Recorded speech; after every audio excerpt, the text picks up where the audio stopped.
पहले जब भी हमारा ये सत्संग शुरू होता था साधना चैनल पे, और 10-20 फोन आ करते गाली देने वालों के, तुम क्या बकवास कर रहे हो, तुम ब्रह्मा विष्णु महेश के माता पिता बता रहे हो। ये भगत कहा करते जी ऐसे हो रहा, माँ भी चलने दो, तुम बोलियो ना, भला बुरा सबका सह लो, आन दो टाइम। भगवान का बोला शब्द है, कोई मेरा अपना कहा हुआ थोड़ा ही है। प्रमाणों को देख देख कर सबके बुद्धि सेंटर में आ गई, भाई सच्चाई तो ये है। तो इसी आधार से इन शंकराचार्यों से इन्होंने जाके इंटरव्यू लिया, बड़ी मेहनत करी, और फिर उसको चलाया दास ने। फिर उनकी धोती सी धोती सारे की कख नहीं पाया। अपने आत्माओं एक इंटरनेशनल स्तर के चैनल है दोनों, जी जागरण और ये साधना। डिश टीवी पे यू चल है, एयरटेल पे यू, और बाकी बहुत स्थानों पर केबलों पर आता है, और सब पे आध्यात्मिक ज्ञान चर्चा चला दी। और उनके मुंह में जबान नहीं रहा, सदमा सा हो गया सबके, सांस नहीं काटते। बोलो बताओ, या तो मैं गलत कह रहा हूं तो बताओ, रामपाल गलत कह रहा है बताओ कितने चूज हो गए वो सारे। कहते हैं तारा मंडल बैठ कर चांद बड़ाई खावे, उदय भया जब सूरज का स्यों तारों छप जावे। और ज्ञान सब ज्ञानड़ी कबीर ज्ञान सो ज्ञाने, जैसे गोला तोब का अब करता चले मैदाने। अब ये सब मैदान छोड़कर भाग गए जितने संत हैं, बोलते क्यों ना, जवाब दो।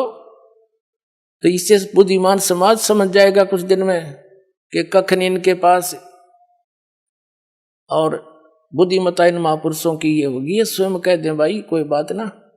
देखो वही सदग्रंथ है जिनको मान्य मानते थे, उन्हीं में प्रमाण दास ने दे दी। ये सच्चाई है तो इन्होंने भी कहना चाहिए इस बात को।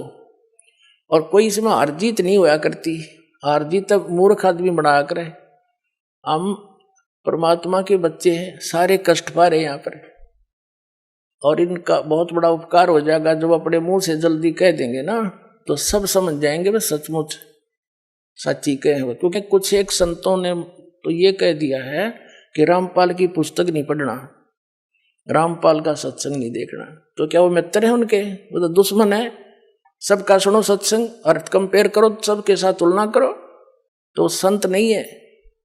जैसे ईसा मसीह जी ने कहा था कि ये तुम्हारे जो गुरु हैं ये तुम्हें बहुत अच्छे लगते हैं, बड़े शरीफ दिखाई देते हैं, पर ये तुम्हारे दुश्मन हैं। ये भेड़ नहीं, ये भेड़िए हैं। तुम इनको भेड़ समझते हो, ये भेड़िए हैं, तुम्हारे जीवन का नाश कर रहे हैं। हरी नहीं बात था, उसको क्रश करवा दिया था। वो उपकारी आदमी था, और उन दुष्टों ने अपना, क्यों उसमें शिक्षा थी को नहीं, राजाओं को बका दिया, प्रजा को बका दिया, और उस महापुरुष को क्रश करवा दिया, उस महापुरुष को। और वही तरीका दास के साथ अपनाया था करुत्था कांड कराने के लिए। लेकिन अब मालिक का साथ था हमारे, और उसका वचन था, प्रमाण हमारे साथ थे, सीडी हमने बनाकर समाज में भेज रखी थी। तो वही काम दास के साथ करना था। करुत्था कांड झूठ झाट बोल कर, अफवाह फैला के, इतना अफवाह फैला दी जब समाज में मुझे मारने के लिए, कि इसको मार भी देंगे तो जनता ने कहेगी ठीक हो गया, निकम्मा आदमी था, मारना चाहिए था। उसी उद्देश्य से उन्होंने फिर आक्रमण किया करोथा आश्रम पर। इस मुख्यमंत्री हरियाणा के भूपेंद्र सिंह हुड्डा के कहने से, क्योंकि ये भी आर्य समाजी है। और महर्षि दयानंद की पोल खोल दी, मैंने वेदों से तुलना कर दी उनके सत्यार्थ प्रकाश की, और इतना ही कहा था भाई आप इसको सत्यार्थ प्रकाश महर्षि दयानंद का लिखा हुआ मानते ही हो। और ये महर्षि दयानंद कहता है कि वेद सत्य है, वेदों में जो लिखा है वो मुझे मान्य है, और इसके अतिरिक्त मैं किसी की बात को स्वीकार नहीं करता। तो वेदों से तुलना कर दी कि महर्षि दयानंद कह रहा है कि परमात्मा पाप नाश नहीं कर सकता। ये दुर्वेद अध्याय नंबर 8 के श्लोक नंबर 13 में स्पष्ट किया है कि परमात्मा घोर पाप भी नाश कर दे साधक के। फिर वो भगवान के साथ जो पाप है नाश नहीं कर सकता, वो साबुन के साथ जो मैल नाश नहीं कर सकता, फिर साबुन भी क्यों कहते हैं उसको? ऐसे इसके ढेर सारे प्रमाण वेदों से ही कैंसिल कर दिया, यो कति फ्यूज हो गया। इन आचार्यों ने पता चला कि ईब तुम्हारी रोजी रोटी जावेगी, जय हमारे अनुयायियों को पता लग गया। इसलिए इन्होंने उनकी जनता का दिमाग बदलने के लिए मेरे को बदनाम करा, छक के इतना बदनाम कर दिया कि घर के भी नफरत कर दिया आदमी थे, जो इतनी भी झूठ होती हमारे अंदर। लेकिन आज वही रामपाल है, शिखर में जाएगा यो ज्ञान। हाँ, पता लग जाए सबको।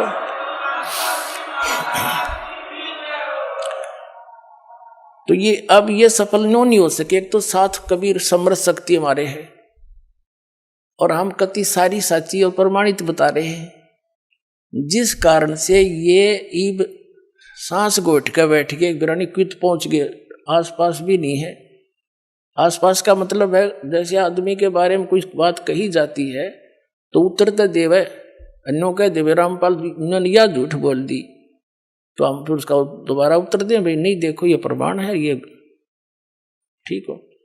इनके साथ तो वह बन गई। एक व्यक्ति बता रहा था, नो बोला हमारे गांव में एक भैंसा घनांडी पाक रहा था, और उसने गांव में कोई दूसरा भैंसा छोड़ा नहीं, उसको मार कूट कर सीमा से बाहर छोड़ के आया करता। पूरे गांव में अकेला था, बड़ा तगड़ा था। एक बार क्या हुआ कि ये हाथी लेकर आते हैं ना मांगने वाले, एक हाथी लेकर आ गए गांव में, और हमारे गांव में जोड़ खोद रखा था तालाब, उसमें बहुत गहरे गहरे गड्ढे बना देते थे गांव वाले मिलकर कि वर्षा होएगी पानी ज्यादा स्टोर हो जाएगा। और वो भरा हुआ था, कुछ नहर से भरवा दिया था, तो फुल था वो सरोवर। हाथी वाले आए, उन्होंने अपना सारा दिन गांव के नगर में कुछ मांगा मूंगी करी, हाथी दिखाकर वो दाने दूने कपड़े लेते, और फिर वहां बैठ के तालाब के किनारे आप खाना खाने लग गए, और हाथी छोड़ दिया उस तालाब में। हाथी गहरा गहरा पानी था, उसमें खूब मस्ती मारा, उसके अंदर लौट रहा गर्मी में। हाथी का थोड़ा सा सिर दिखा और सूंड थोड़ी सी दूर इतना दिखा। वो जोटा आ गया भैंसा पानी पीने के लिए दोपहर में। अब उसने हाथी का थोड़ा सा सिर दिखा बाहर, जोटे ने सोचा दूसरा जोटा कैसे आ गया जो मेरी जो डायरेक्शन में। वो बता रहा था कि वो जोटा चला पानी में उस हाथी की तरफ, तो इसको मारूं टक्कर, अब इसको करूं ठीक। हाथी ने भी देख लिया कि वो आ गया तेरे निकट। हाथी उस बाहर निकला, उस खड्डे से एकदम बाहर खड़ा होगा, और जोटा न्यू देखा, और उसके मुंह पर मारा पानी, फर सूंड में भर रखा था। उन्होंने बताया था कि वो जोटा वहां से दौड़ा था सपेट कसूती स्पीड थे, और 3 किलोमीटर 4 किलोमीटर हमारी सीमा है दूसरे गांव की, उस सीमा ते पार जाकर उसने पीछे मुड़ के देखा। तो और गांव के लोग नो देखे भाई इसका कोई पीछे भी नहीं लग रहा, और यूं इतना कसूता भाग जा क्यों जा है, सीमा पार कर गया। तो पता लग गया कि ऐसे ऐसे बन गई अंडी गेला। तो पुण्यात्माओं दास ने यू सारा हाथी दिखा दिया इन ताई। अब ये पता नहीं कहाँ जाकर डटेंगे।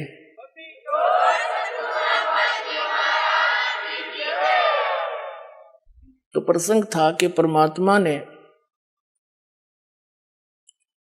आकर के यहां बताया है कि पुण्यात्मा तुम गलत स्थान पर फंस रहे हो, आप यहां के वासी नहीं हो, ये आपका स्थायी स्थान नहीं है, और आपको भी पता इस बात का तो स्थायी नहीं है। इसका विकल्प ये है कि जितने आप हो, आपके बच्चे, रिश्तेदार, रिलेटिव, उनको पूरी तरह समझाने की चेष्टा करो। भले ही वो एक बार ना माने, प्यार से दूसरी बार 5-10 दिन के बाद जाकर फिर स्टार्ट करे, 10 दिन के बाद फिर पहुंच जा, धीरे धीरे स्वाता जैसे उसको जितना स्वा उतने बोला फिर चुप हो जाते, वो गाली भी दे बोला ही नहीं, क्योंकि हम सारे ऐसे थे, भ्रमित थे। और फिर धीरे धीरे यह बात आप पर समझ में आ जाएगी। तो इन बच्चों को भी मालिक के लाइन में लाओ। दास ने देखा है कि छोटे बच्चे इतनी अच्छी आत्मा के थे, उन बच्चों ने नाम लिया, ज्ञान समझा, 15, 16, 20 वर्ष के। फिर माता पिता संघर्ष करें तो अंदर देवता पूजने छोड़ दिए, समाज पर भी माथा ना टेकता, तो कि हमारा कुपूत पैदा हो गया, किसी कहीं लड़की ने नाम लिया तो उसके पीछे घर के पड़ दिए। अब धीरे धीरे उन्होंने सारे परिवार ने आना पड़ा इस ज्ञान समझ के, फिर रोज के नए नए सुख दिए परमात्मा ने। तो आज वही परिवार समर्पित हो गया इस दाता पर। पहले हमने गाली दिया था, अब ऐसी अफवाह फैलाते हैं बहुत से लोग कि रामपाल तनु का है कि अपने जो कोई मर जावे उसने घसीट के ले जाओ, कंधा भी मत दो। इन्हें झूठ बोलने तो मतलब है और दूसरा काम नहीं, नकलिया ने। कोई बात हुई? हम सरेआम कहते हैं संस्कार करो, विधि से ले जाओ, जो बेमतलब के बवंडर है वह ना करो। जैसे मरने वाला मर गया, उसने फूकन की तैयारी कर रहे, अन्यों का भी इसका स्नान कराओ, वो खाक स्नान कराओ है, फूकन जान लाग रहे हैं और उन्हें नवाओ दुआओ। ये बेमतलब की बकवादी ने शुरू करा रखी। फिर क्या है, जैसे कफन है, मुर्दे को ढकने के लिए एक पर्याप्त है। अब क्या परंपरा बना रखी है, आसपास के जितने भी व्यक्ति होंगे, घर हैं जैसे उसके 10-20 घर हैं आसपास के कुल के लोग, तो 10 के 10 चादर डालेंगे उसके ऊपर और उन्हें फिर फूकने जाएंगे। ये बात हुई है, ये एक्स्ट्रा वेजेंस मतलब की बकवाद। एक कफन डालो। तो हमारे विरोधियों ने क्या अफवाह फैला रखी थी कि रामपाल तनु का कफन भी मत डालो। रामपाल नु कहा ये एक्स्ट्रा मत डालो, एक अवश्य डालो। ये तो चादर भी डालने तो नाटे है, बुढ़िया मर जाओ उस पास की 20 चुंदड़ी डालेंगे, 20, एक बतेरी ढक के ले जाना, फूक का आना है। बता क्या मतलब है ये? तो इस तरह की जो अनावश्यक परंपरा है यह खत्म करनी पड़ेगी हमने। कोई बुद्धि से काम लो, नो थोड़ा है कोई किसी के कहने से धक्के से मैं कह रहा हूं, ये ऐसे प्रमाण दूंगा कि आप अपने आप मानना पड़ेगा आपको, इसकी आवश्यकता ही नहीं है। तो इस प्रकार ये जो क्रियाएं हमने अननेसेसरी बना ली, ये परंपराएं, ये भी हमारे भक्ति बाधक है। जो भक्ति नहीं करता कुछ भी करो, हमने क्या दिक्कत है? जो डॉक्टर के ट्रीटमेंट के अंडर है तो डॉक्टर उसी के लिए परहेज बताता है। दूसरा से कितना रोगी हो उसकी दवाई ना ले रहा हो, क्या बताओगा उसको परहेज? कुछ भी खा मर। तो कहने का भाव ये है पुण्यात्माओं कि आप यहां गलत स्थान पर आ गए, ये रहने का स्थान नहीं है।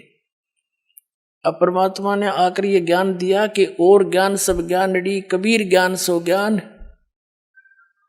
और जैसे गोला तोब का इब करता चला मैदान। ये तोब का गोला है, तत्व ज्ञान परमात्मा का दिया हुआ, और कर दिया सारा साफ। थोड़े दिन लगेंगे और घना टाइम ना लगे, क्योंकि अब तो विस्फोट सा हो रहा है।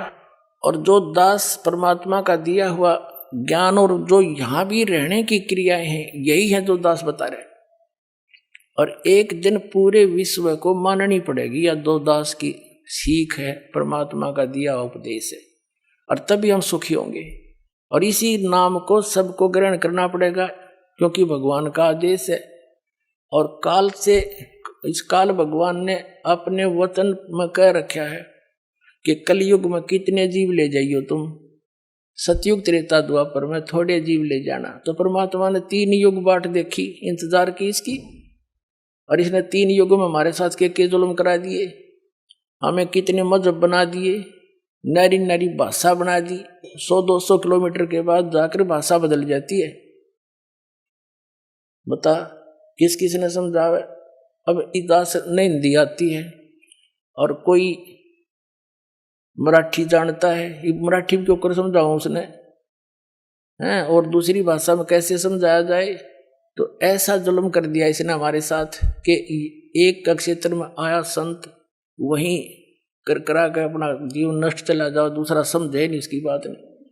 तो अब परमात्मा ने दया बख्शी है, ये ज्ञान ऐसा है और सभी भाषाओं के बच्चे इसे परिचित हो गए। अब वो अपनी अपनी लैंग्वेज में इनको बना के तत्व ज्ञान को छपवा रहा है और अपने बहन भाइयों को वहां बांट रहा है। तो परमात्मा ने ये मीडिया बना दिया। इसके अंदर भी एक बताते हैं कि ऐसा सॉफ्टवेयर बनने वाला है, कुछ बन भी गया है, कि वो किसी भी भाषा का हो सभी भाषाओं में वो उसको कन्वर्ट कर देता है। दया भी दया परमात्मा ने करी आपके ऊपर। तो पुण्यात्मा परमात्मा कहते हैं और ज्ञान सब ज्ञान डी, कबीर ज्ञान सो ज्ञान, और जैसे गोला तोब का अब करता चला मैदान। तोब के गोले का आगे किले नहीं डटया करे हैं, एक का बढ़ा दिया करे, 2-3 लागे बात तो निशान नहीं पावे। तो ये परमात्मा का तोब का गोला है। और ये सोच ले एक किस्म का भी परमाणु बन गया। असली परमाणु दास ने बनाया है अज्ञान के नाश करने का और सत्य को ऊपर उभारने का। एक पुस्तक जहां भी भक्त बांट आते हैं उस परिवार पर कृपा होती है, आसपास के सुना के वो भी उनसे पूछते हैं, फिर पुस्तक ग्रहण करते हैं। और वो क्योंकि अज्ञान गणा है, कई भक्तों ने कहा जी 2 वर्ष पहले पुस्तक ली थी और आज दया हुई आपकी, बताओ इतना ज्ञान बना रखा है। एक भक्त आया महाराष्ट्र का, वो कहने लगा जी एक सांगली शहर है महाराष्ट्र में, सांगली, और वहां कोई आपकी भक्त ज्ञान गंगा बांटे थे और हम वो मेला लगा हुआ था हमारे धार्मिक, और मैं तो भगवान शंकर का पुजारी, उसके अतिरिक्त मैं किसी ने मानू नहीं था। हमारे साथ मेरा भाई था छोटा 10-12 वर्ष का, और हम सारा परिवार मत्था टेकने जावा थे शिव के मंदिर में, बड़ा मेला था वहां का। वह पुस्तक बेच रहा था तो उसमें लिखा हुआ था कौन ब्रह्मा का पिता है, कौन विष्णु की माँ, ये ऐसे ऐसे। वो छोटा भाई जाकर हमसे पिता नहीं कैसे पहले वो लेने चला था, मैंने मना कर दिया कि ना ये तो बकवास लेकर रखी है ना। जब तो वो मेरे साथ आ गया, फिर पता नहीं कब निकल कर गया, वो किताब खरीद लिया वहां से बुक और छुपा कर रख ली उसने। जब मैं गाड़ी से उतरने लगा तब देखा मैंने वो पुस्तक ले रहा हुआ हाथ में, उसे मैंने छीन ली और मेज पर उल्टी रख दी कि इसके दर्शन भी नहीं करूं। वह रखी रही 2 महीने तक।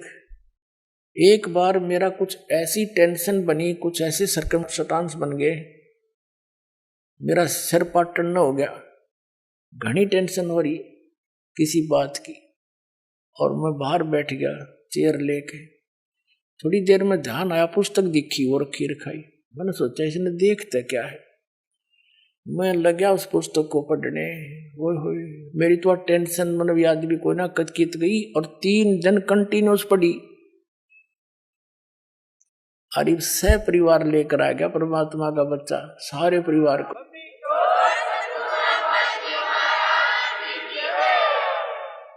तो ये एक किस्म का परमाणु बन गया ये पुस्तक परमात्मा के ज्ञान की। अब वो उससे फिर रिश्तेदार में जाती है, वहां से ले गया सैकड़ों पुस्तक, सबको दूंगा एक एक, और प्यार से पढ़ाऊंगा, अपने कसम खाऊंगा, बताऊंगा सच्चाई क्या है, मेरे जैसे भ्रमित है सारे। तो पुण्यात्माओं आप सबका दायित्व बनता है यो कि अपने भूला न राह बतावे। और पहले जब बताना, जब आपका विश्वास हो जाए कि दास सच्ची कह रहा है, ना भूल के भी इसका जिक्र ना करना जब तक आपका विश्वास ना हो। और विश्वास तो दास करा के छोड़ देगा, कोई बड़का का लेख है, भगवान के बताया हुआ ज्ञान, इसमें इतनी भी मेन मेख नहीं पा सकती, और ये स्वीकार करना पड़ेगा, एक दिन आएगा। अगर आप ये वीडियो YouTube पर देख रहे हैं तो हमारे चैनल को सब्सक्राइब करें और बेल आइकन को दबाना ना भूलें। अगर आप Facebook पर ये वीडियो देख रहे हैं तो हमारे पेज को लाइक करें।